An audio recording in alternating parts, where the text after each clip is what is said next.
Saint Augustin, de la vraie religion. Chapitre 6.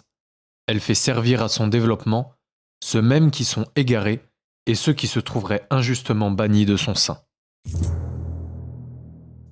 Cette Église catholique, établie solidement et par tout l'univers, fait servir tous les hommes égarés à son propre développement et à leur amendement s'ils veulent s'éveiller.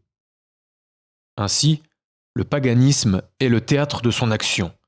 L'hérésie démontre la vérité de sa doctrine, le schisme en a prouvé l'immutabilité, le judaïsme en a fait ressortir la splendeur. Elle appelle les uns, retranche les autres, abandonne ceux-ci, devance ceux-là. Mais elle donne à tous le moyen de recevoir la grâce divine, soit pour les initier, ou les rappeler au bien, les ramener à l'unité, ou les y admettre. Pour ses enfants charnels, c'est-à-dire à ceux qui ont une vie ou des sentiments tout charnels, elle les souffre, comme on souffre dans l'air la paille qui protège le bon grain, jusqu'à ce qu'il soit dépouillé de cette grossière enveloppe.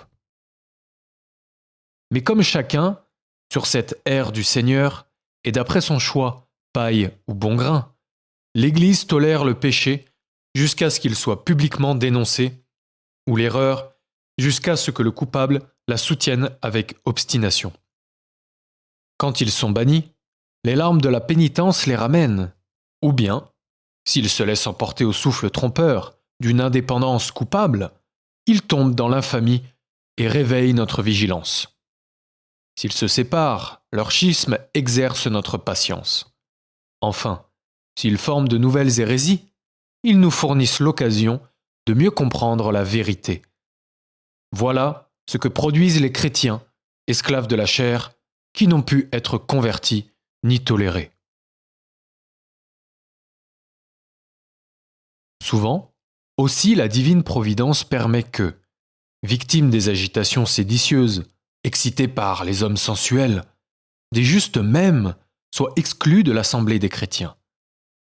S'ils endurent patiemment ces outrages et ces injustices, sans vouloir troubler la paix de l'Église par les nouveautés du schisme ou de l'hérésie, ils montrent à tous, avec quel dévouement véritable, quel amour sincère l'homme doit servir son Dieu.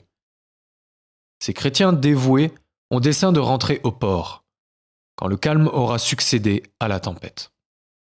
S'ils ne le peuvent, soit parce que l'orage continue à gronder, soit parce qu'ils craignent que leur retour en entretienne la tempête ou n'en excite de plus terrible, ils préfèrent pourvoir au salut des agitateurs qui les ont chassés. Et sans réunir des assemblées secrètes, ils soutiennent jusqu'à la mort et confirment par leur témoignage la foi qu'ils savent prêcher dans l'Église catholique. Celui qui voit leur secret combat sait en secret couronner leur victoire. Cette situation semble rare dans l'Église, mais elle n'est pas sans exemple. Elle se présente même plus fréquemment qu'on ne pourrait le croire. Ainsi, tous les hommes et toutes leurs actions servent à l'accomplissement des desseins de la divine providence pour la sanctification des âmes et l'édification du peuple de Dieu.